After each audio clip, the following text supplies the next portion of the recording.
2021년 이와 우리는 부활절 예배를 시작하겠습니다. 다 함께 경건한 마음으로 묵상 기도하겠습니다.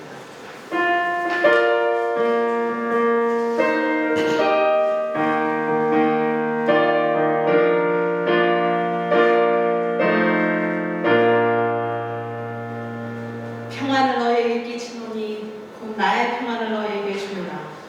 내가 너희에게 주는 것은 세상이 주는 것과 같지 아니하리라. 너희는 마음에 근심하지도 말고 두려워하지도 말라. 아멘. 다 함께 내 주님은 살아계셔 찬송하겠습니다.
부활절 1번 함께 들어보겠습니다. 하나님께서 그를 사망의 고통에서 풀어 살리셨으니 우리 주 예수 그리스도로 말미암아 우리에게 승리를 주시는 하나님께 감사하노니 그러므로 내 사랑하는 형제들아 변심하며 흔들리지 말고 항상 주의 일에 더욱 힘쓰는 자들이 되라. 그러나 이제 그리스도께서 죽은 자 가운데서 다시 살아나사 잠자는 자들의 첫 열매가 되셨도다. 예수께서 이르시되 나는 부활이요 생명이니 나를 믿는 자는 죽어도 살겠고 무릇 살아서 나를 믿는 자는 영원히 죽지 아니하리니 이것을 내가 믿느냐. 이르되 주여 보여하여라. 주는 그리스도시요 세상에 오시는 하나님의 아들이신 줄을 내가 믿나이다. 아멘. 이제 이강진 목사님의 대표 기도 후에 그레이스 화리오와 이선영 비올리스트의 부활하신 구세주 특별 찬양이 있겠습니다.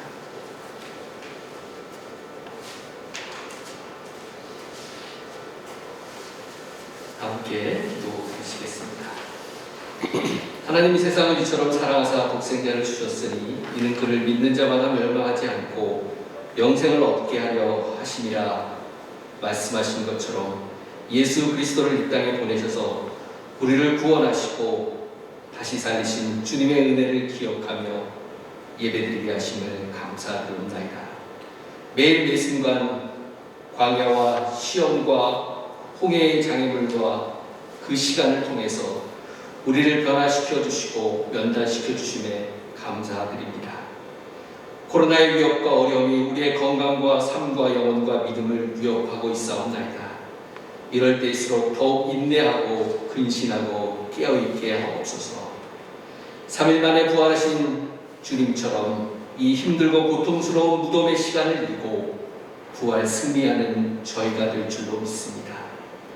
130여 년 전 주님께서 선교사의 열정과 헌신을 들어쓰셔서 이와 의료원을 세우시고 많은 영혼들을 죽음과 절망과 무덤과 같은 삶을 생명과 소망, 부활의 삶으로 변화시킨 줄로 믿습니다.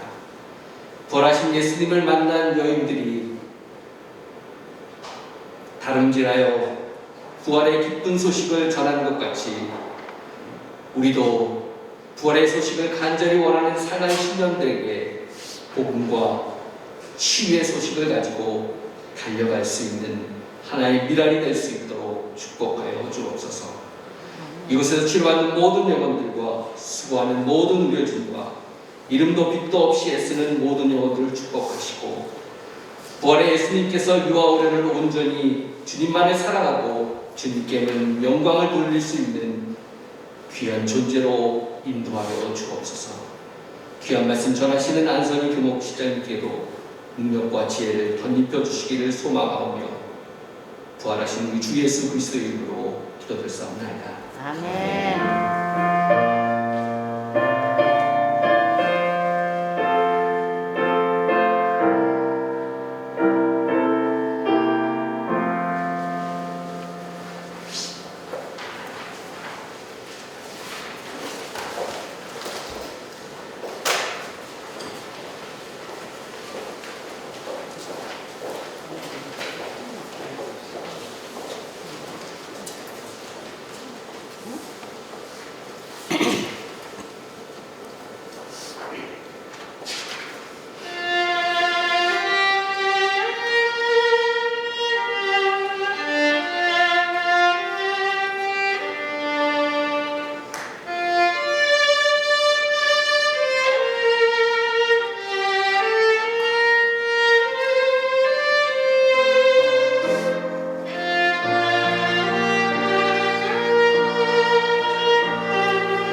오늘 우리에게 주시는 하나님의 말씀은 요한복음 20장 19절에서 21절입니다.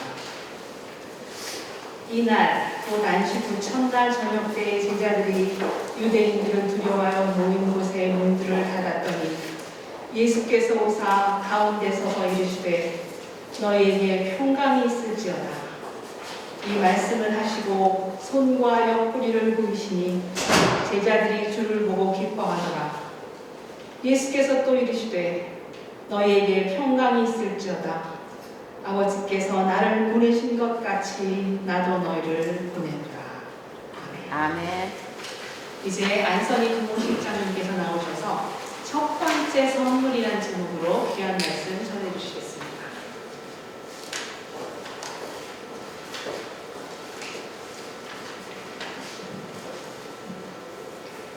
부활의 기쁨이 여러분 모두와 함께 하시기를 간절히 바랍니다. 오늘 저는 첫 번째 선물이라는 제목을 가지고 함께 말씀을 나누고자 합니다. 세상에서 가장 정복하기 어려운 것이 있다면 그것은 사람의 마음일 것입니다. 우리가 자기 마음을 다스리고 내적인 평안을 유지하는 것은 참으로 어려운 일이 아닐 수 없습니다. 오죽하면 잠언 16장 32절에 마음을 다스리는 자는 성을 빼앗는 자보다 낫다고 했겠습니까? 얼마 전 심란한 일을 당하고 있는 친구와 대화할 기회가 있었습니다. 그 친구는 자신을 괴롭히고 있는 문제로부터 벗어나기 위해서 가진 애를 쓰고 왔지만 잘 되지 않는다고 안타까워했습니다. 그 문제에서 잠시 벗어난 것 같다 싶으면 어느새 그 문제가 다시 자신을 괴롭힌다는 것입니다. 정도는 차이는 있겠지만 거의 모든 사람들에게 자기 마음을 다스리는 안정된 삶을 살아가는 것은 헉이나 어려운 일처럼 보입니다. 살아가다 보면 우리 앞에 자주 마음의 평화를 위협하는 상황이 전개됩니다. 다 나은 줄 알았던 질병이 다시금 고개를 들고 나타날 때 우리의 마음은 불안에 휩싸입니다. 은퇴할 때까지 아무 염려 없으리라고 생각했던 직장으로부터 갑자기 해고 통지를 받는 경우 우리 마음은 심하게 요동칠 것입니다. 잘 커줄 거라고 믿었던 아이가 탈선하는 현장을 우연히 목격하게 될 때 우리의 마음은 또 와르르 무너질 것입니다. 그뿐만이 아닙니다. 하룻밤 자고 나면 거뜬했던 몸에 이상이 느껴질 때 우리는 또 마음의 불안을 느끼게 됩니다. 믿었던 사람에게 배신을 당할 때, 또 잘 나가던 사업이 오그라져 살던 집까지 포기해야 될 때 우리 마음은 풍랑 만난 배처럼 술렁거릴 것입니다. 그러고 보면 우여곡절 많은 인생길에서 마음의 평화를 얻고 유지하는 것은 거의 불가능해 보입니다. 외려 불안한 마음, 염려하는 마음, 두려워하는 마음과 더불어 살아갈 수밖에 없는 것이 우리 인간의 실존적인 조건 같아 보입니다. 오늘 우리가 함께 읽은 요한복음 본문은 불안해하고 두려워하는 우리 인간의 마음을 잘 그리고 있습니다. 예수님이 부활하신 날 저녁 제자들은 예루살렘의 어느 곳에 모여 있었습니다. 제자들은 막달라 마리아로부터 부활하신 예수님을 만났다는 이야기를 전해 듣죠. 또 베드로와 요한으로부터는 예수님의 시신이 사라졌다는 이야기도 전해 듣습니다. 제자들은 이런 이야기를 들으면서 두려워합니다. 아무래도 예루살렘에 뭔가 심상치 않은 일이 일어났음이 분명해 보였기 때문입니다. 그러다가 예수님을 죽인 유대인들이 갑자기 들이닥쳐 자신들을 잡아갈 수도 있다고 생각했기 때문이었겠죠. 제자들은 그 집의 문을 모두 꼭꼭 걸어 잠그고 있었습니다. 그런데 이때 부활하신 예수님이 제자들 가운데 나타나십니다. 이런 예수님이 나타나신 것은 이성적으로는 도무지 이해할 수 없고 설명할 수도 없는 일입니다. 아무도 드나들지 못하게 문을 모두 걸어 잠가 두었는데 갑자기 예수님이 제자들 가운데 떡하니 나타나셨기 때문입니다. 제자들은 조금 전보다 더 큰 두려움에 사로잡힙니다. 예수님은 그 큰 두려움에 사로잡혀 있던 제자들에게 이렇게 말씀하십니다. 오늘 요한복음 본문 10절, 19절 하반절입니다. 예수께서 오사 가운데 서서 이르시되 너희에게 평강이 있을지어다. 성서 다른 번역본에 보면 너희에게 평화가 있기를 이렇게 인사말을 하셨던 것입니다. 너희에게 평화가 있기를. 원래 이 인사말은 유대인들이 나누던 아주 상투적인 인사말이었습니다.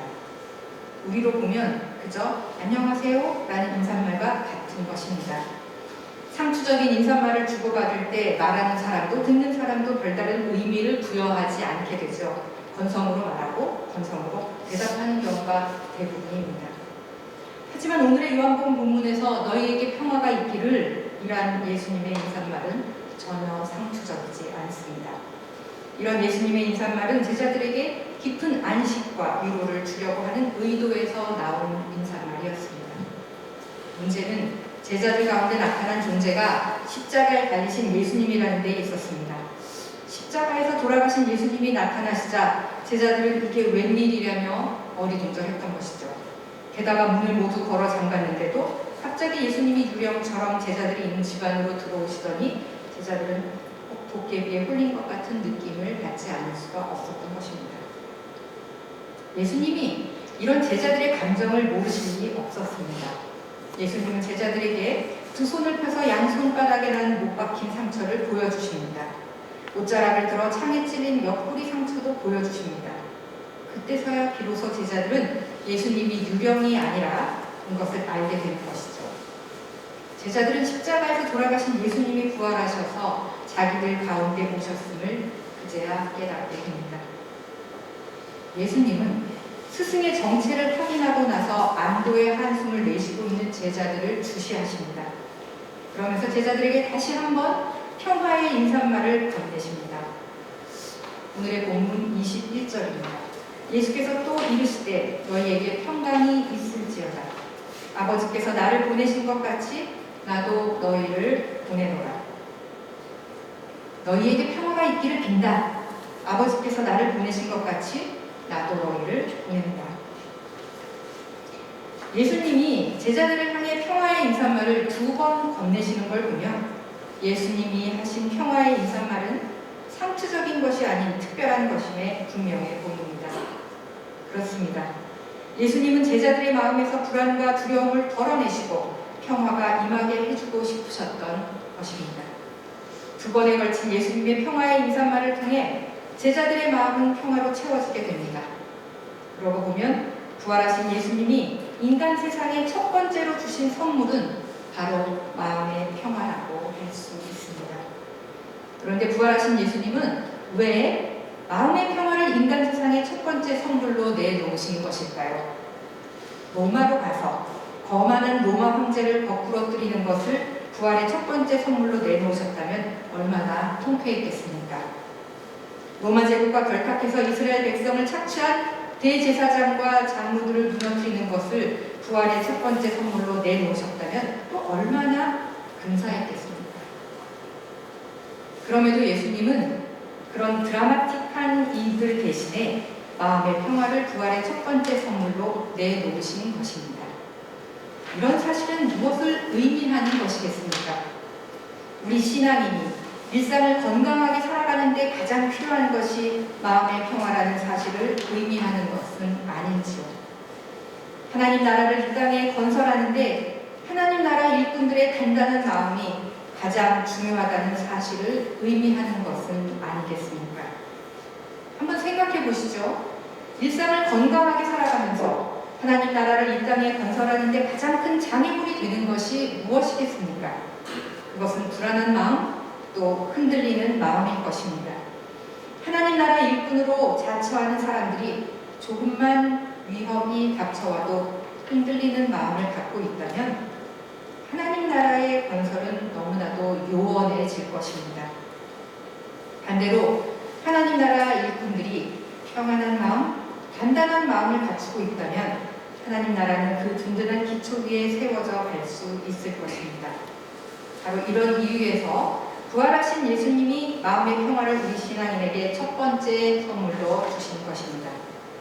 문제는 우리 신앙인이 예수님이 주신 이런 마음의 평화를 지속적으로 유지하기 어렵다는 데 있습니다. 우리는 교회 안에 있으면 순간적으로 평화로운 마음을 지닐 수 있지만 또 교회 밖으로 나오면 금방 마음의 평화를 잃기가 쉽습니다. 우리는 일상에서 여러 가지 사건들과 사람들을 마주칠 때마다 마음이 요동치기가 쉽습니다. 예배 드릴 때는 믿음이 괜찮은 것 같았는데 작은 시험이라도 다가오면 우리의 마음은 금방 무너지고 맙니다. 교회 안에 있을 때는 믿음으로 환난을 멋지게 이겨낼 줄 알았는데 일상으로 돌아가면 우리의 믿음은 작은 어려움 앞에서조차 깨져버리고 맙니다. 혹시 감리교를 창시한 분이 누군지 아시죠? 감리교를 창시한 분은 영국의 존 웨슬리입니다. 존 웨슬리는 성공의 신부이면서 옥스포드 대학의 링컨 칼리지에서 신학을 가르치는 교수였습니다. 웨슬리는 신학 교수로 있으면서 늘 가슴 한편에 좀 아쉬움이 있었는데요. 웨슬리에게는 편안한 환경에서 신학을 가르치는 것만으로는 만족할 수 없는 그런 뜨거운 신앙의 열정이 있었습니다. 그래서 큰 결단을 내리고 미국으로 건너가서 선교 활동을 하려고 다짐을 합니다. 그리고 1735년에 배를 타고 미국으로 건너가게 되죠. 겨울에 배를 타고 대서양을 건너가는 것은 당시로서는 거센 풍랑과 싸워야 하는 매우 위험한 일이었다고 합니다. 그래도 신대륙에 있는 사람들에게 복음을 전해야겠다는 열정으로 이 모든 어려움을 감내하기로 결심을 합니다. 한겨울 대서양의 뱃길은 듣던 대로 무척 험했습니다. 거센 풍랑과 겨우 맞서고 이기고 평안을 되찾는다 싶으면 또 다른 풍랑이 밀려왔습니다. 때로 죽음의 위협을 감수해야 했습니다. 웨슬리는 배에 탄 다른 사람들과 마찬가지로 죽음에 대한 커다란 공포를 느끼게 되죠. 이전까지 웨슬리는 자기 자신이 굉장히 믿음이 좋은 줄 알았습니다. 하지만 풍랑에 시달리면서 죽음의 문턱에 이르다 보니 자신의 믿음이 얼마나 약한지를 확인하게 된 것입니다. 하나님의 능력을 설교하고 하나님에 대한 신뢰를 강조했던 자신이 죽음의 위험 앞에서 혼비백산하고 있었던 것이죠. 그러던 어느 날 독일에서 온 모라비아인들이 기도드리는 선상 예배에 참여하게 됩니다. 모라비아인들은 지금의 체코에 속해 있는 보헤미아에 살던 한 종족인데요. 이들은 개신교를 믿었다는 이유 때문에 가톨릭 교회로부터 큰 박해를 받고 독일로 이주를 해서 살고 있었습니다. 그런데 이 선상 예배를 드리는 모라비아인들은 독일에서 다시 미국으로 이주하려는 사람들이었는데 마침 웨슬리와 한 배에 타게 되었던 것이죠. 웨슬리가 이런 모라비아인들과 함께 예배를 드리고 있는데 또 강한 폭풍이 몰아닥쳤습니다. 배가 뒤집힐 듯이 흔들렸고 갑판이 깨져나갔습니다. 배 안에 있던 승객들 모두가 우왕좌왕했죠. 웨슬리도 마찬가지였습니다. 하지만 이 모라비아인들은 좀 달랐습니다. 이 사람들은 찬송을 계속 부르며 침착하게 앉아있는 것이 아니겠습니까? 웨슬리는 이 사람들의 모습을 보고 큰 충격을 받았습니다. 그때까지 위험한 상황에서 그같이 평화스러운 모습을 취하고 있던 간격을 이전에 본 적이 없었기 때문이었습니다. 이 사건 후에 웨슬리는 자기 자신에 대해서 크게 절망을 합니다. 성공회에 소속된 신부로서, 옥스포드 대학에서 신학을 가르치는 신학자로서 선교자의 길을 결단했던 대단한 열정의 신앙인이었는데 자기 자신이 죽음 앞에서 두려움에 떨고 있는 것을 보니 반면에 모라비아인들은 죽음 앞에서 전혀 흔들림이 없는 모습을 보면서 자기 자신에 대해서 크게 절망을 했던 것이죠. 자기 자신의 신앙에 대해서 문제가 있다고 깨달은 웨슬리는 하나님 앞에서 자기 자신의 믿음 없음을 솔직하게 고백하고 참된 믿음을 갖기 위해 신앙적 노력을 더욱 경주했다고 합니다. 여기서 모라비아인들은 예수님이 지니셨던 평화를 마음에 간직한 사람들이었습니다. 예수님이 지니신 평화는 세상이 줄 수 없는 평화입니다. 세상이 알 수도 없는 평화입니다. 예수님의 평화는 어떤 환난과 역경과 반대에도 굴하지 않는 평화입니다. 협박과 죽음 앞에서도 흔들리지 않는 그런 평화입니다. 예수님의 평화는 대제사장 가야바와 로마 총독 빌라도 앞에서도 주눅들지 않았던 평화입니다.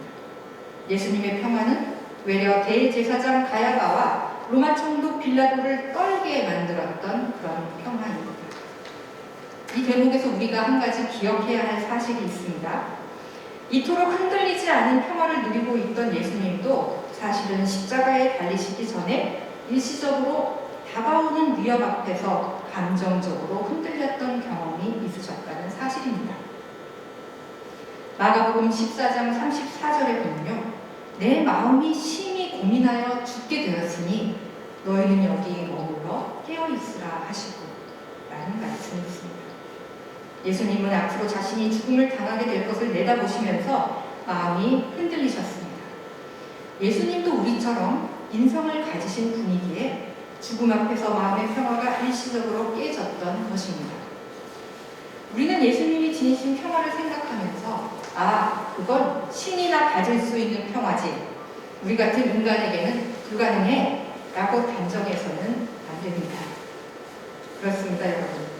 우리에게도 예수님의 평화는 가능합니다. 예수님은 하나님이시기도 했지만 우리와 같은 인간이셨기 때문입니다. 예수님도 우리와 같은 감정을 지니셨기 때문입니다. 십자가의 고통과 죽음 앞에서 예수님도 우리처럼 잠시 감정의 출렁임을 경험하셨기 때문입니다. 참 인간이신 예수님은 마음의 흔들림을 진정시키시고 다시금 마음의 평화를 되찾으셨습니다. 그리고 그 평화의 능력으로 십자가의 길을 완주하셨던 것입니다. 조금 전에 말씀드렸던 그 모라비아인들의 마음속에도 예수님에게 있었던 그 평화가 심겨져 있었던 것입니다. 그래서 그들은 거센 풍랑 속에서도 흔들림이 없었던 것이죠. 사정이 그러하다면 우리에게도 왜 이런 예수님의 평화가 불가능하겠습니까? 분명 우리에게도 이런 예수님의 평화는 가능한 것입니다. 우리의 지난날을 돌이켜보면 우리는 너무도 쉽게 감정에 속아왔습니다. 본디 감정은 하나님이 우리에게 주신 귀한 선물입니다. 그럼에도 우리는 감정을 인생의 인도자로 삼아서는 안 되겠습니다. 감정에는 믿을 수 없는 구석이 많기 때문이죠. 특히 부정적인 일이 일어날 때 우리는 자신의 감정을 믿어서는 안 됩니다.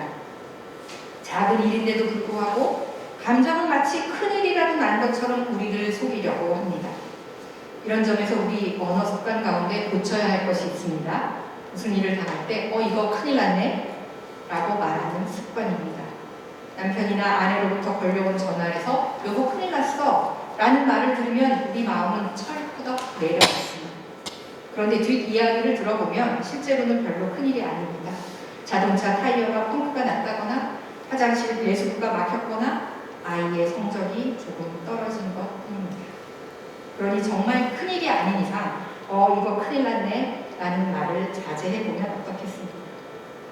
우리가 그렇게 말할 때 우리는 감정에 속게 되고 또한 상대방을 감정에 속게 만들기 때문입니다. 감정에 속으면 작은 일도 큰 일처럼 보이기 마련입니다. 그래서 그 일을 처리할 수 있는 마음의 평화를 잃게 됩니다. 오히려 우리는 큰 일처럼 보이는 일을 당해도 작은 일처럼 대하는 태도가 필요하겠습니다. 어떤 일에 대해 이거 큰일 났네 라는 말을 내뱉고 싶더라도 우리는 꾹 참아야 합니다. 마음을 진정시키고 아니야 이건 그렇게 큰일은 아닐 거야 라고 자신을 향해 말할 필요가 있습니다. 요즘 살아가기가 얼마나 힘드십니까? 오랫동안 지속되었던 경기 침체로 또 얼마나 고단한 삶을 살아가십니까? 자녀들 걱정으로 얼마나 자주 밤잠을 설치십니까? 몸의 기능이 하나둘 망가지는 것을 보면서 또 얼마나 불안하십니까? 오늘의 시대에 많은 사람들이 가장 많이 앓고 있는 질병이 있다면 그것은 불안증일 것입니다. 그러고 보면 요즘 우리의 마음은 예루살렘의 어느 집 구석진 방에 모여 문을 꼭꼭 걸어 잠근 채 두려워 떨고 있는 제자들의 마음과 몫이 닮은 것 같습니다. 일상에서 우리도 제자들처럼 마음의 문을 단단히 걸어 잠그고 방 한 구석에 쪼그리고 앉아 두려워 떨고 있지는 않습니다. 그러고 보면 부활하신 예수님이 제자들에게 내려주신 평화의 축복이 오늘을 사는 우리에게도 너무나 절실해 보입니다. 부활하신 예수님이 제자들에게 주신 이 첫 번째 선물이 우리에게도 너무나 간절해 보입니다. 부활의 첫 선물을 받으려면 우리는 무엇보다도 먼저 이거 큰일 났네 라고 외치는 감정의 속임수에 넘어가서는 안 되겠습니다. 고요히 물러서서 감정의 속임수에 귀 막고 우리 가운데 와 계신 부활의 주님을 바라보아야 합니다.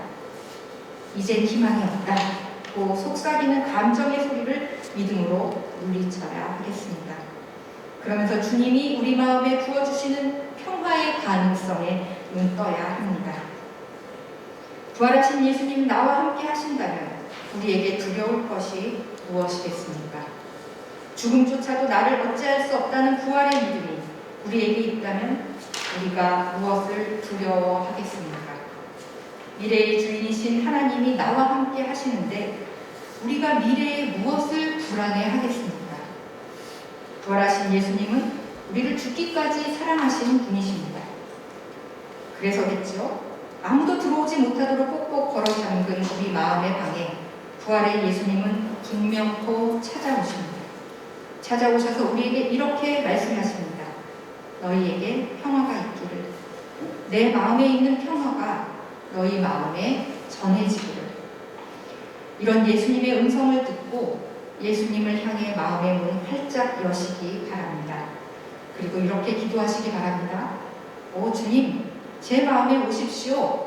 불안한 제 마음을 만져주십시오. 제 마음에 주님의 평화 부어주십시오. 우리가 예수님을 향해 이런 기도를 드리면서 하루하루를 살아간다면 예수님의 평화가 우리 마음속에도 넘치게 될 것입니다. 마음에 근심하지 마십시오. 두려워하지도 마십시오. 부활하신 예수님이 주시는 첫 번째 선물을 그저 감사함으로 받으십시오.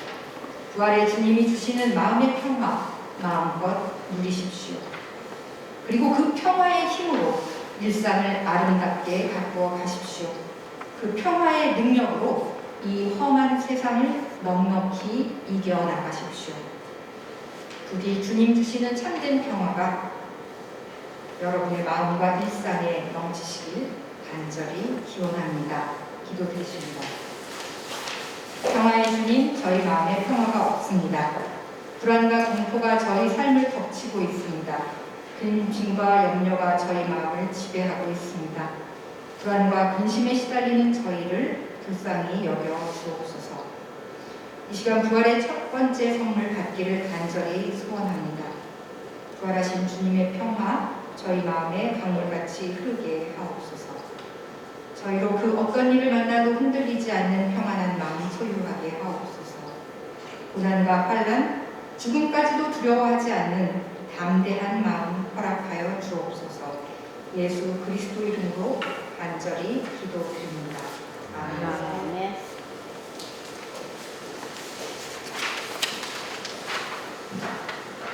오늘 예배를 위해서 수고하신 모든 분들께 감사드립니다. 특별히 귀한 말씀 전해주신 안선희 이화여대 김홍실장님 감사드리고 또 아름다운 선율을 연주해주신 중앙대학교 음악대학 이선영 교수님 그리고 은혜로운 찬양 들려주신 우리 그레이스 커요께 감사드립니다. 부활절 축하떡이 준비되어 있습니다. 원목실에서 준비했는데 또 교목실에서도 또 풍성히 보내주셨습니다. 부서와 함께 나누면 좋겠습니다. 그리고 오늘 예배에 참여하지 못한 분들을 위해서 4월 6일 점심시간 교직원 식당에서 부활절 계란을 나눠드리겠습니다. 부활의 기쁨, 부활 스피릿을 함께 나누는 시간이 됐으면 좋겠습니다. 이제 다 함께 일어나셔서 하나님의 독생자 1절 부르시면서 동원하신 후 우리 안선희 공실장님의 축도로 오늘 예배를 마치도록 하겠습니다. 나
이제는 우리 주 예수 그리스도의 은혜와 하나님의 크신 사랑과 성령의 인도하시는 능력이 부활의 첫 번째 선물 평화를 갈망하는 이화의료원 의료진 선생님들과 병원 행정을 돌보는 직원 선생님들 위해 그리고 이화의료원에 드나드는 몸과 마음이 아픈 영혼들 위해 복음여관의 정신을 이어가는 서울병원과 목동병원, 이화의료원 위에 지금부터 영원토록 함께 하시기를 간절히 축원합니다. 아멘. 아멘.